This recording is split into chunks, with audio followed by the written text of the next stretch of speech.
Kag sa number 1, isa ka tuig nga bata nga babayi patay samtang magulang nga 6 anyos pilason sa nagluntad nga sulog sa Bacolod sang Sabado. BFP na alarma ilabi na nga makaduhana ka beses nga natabo ang kasubong nga insidente. May report si Nico Delfin. Wala na makaluwasig na patay ang isa ka tuig nga bata nga babayi nga sadto nagakatulog sa magluntad ang sunog sa ilabalay sa Purok Active sa Barangay Mandalagan sa Bacolod Sabado sang gabi. Kaupod sang biktima ang iya 6 ka tuig nga magulang nga babayi nga napilasan sa mga butkon matapos nga makaluwas paagi sa pagkamang sa naguba nga dingding sang ila nagakasunog nga balay. Ginsiling sang tiyo sang biktima nga luwas na sa katalagman ang 6 ka tuig nga bata nga nagtuyo pa kuntani luwason ang iyang manghod nga yara sa duyan. Kamang ko sa kamang sa kay interview sa asawa ko sa ospital. Nagkamang sa kay luwason niya tani ko no ang kwatay na pusdak na kuno ang pusdak ang duyan. Tin ang kalayo araga daba-daba na hinalit sa kanulumpat to nagsungo pa may kalog na to subos mo. Naglumpat sa to kay para makakuha na mo to singgit sa ngay sa bulig.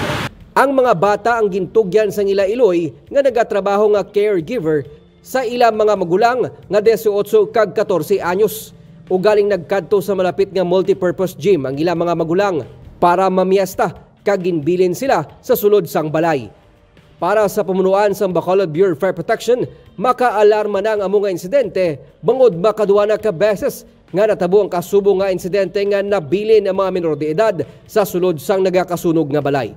Sang Mayo 20, isa ka 6 kag 8 ka tuig nga bata nga magulutod ang napatay sa sunog sa Barangay 1 kag natabuan nga nabilin sila sang ila Iloy nga sadto nagbakalang sang pagkaon para kuntani sa ila. So dala na siya sir sa aton nga Red Zone program no nga to educate ining mga miyembro sang aton nga community sa mga red zones naton na identified nga areas.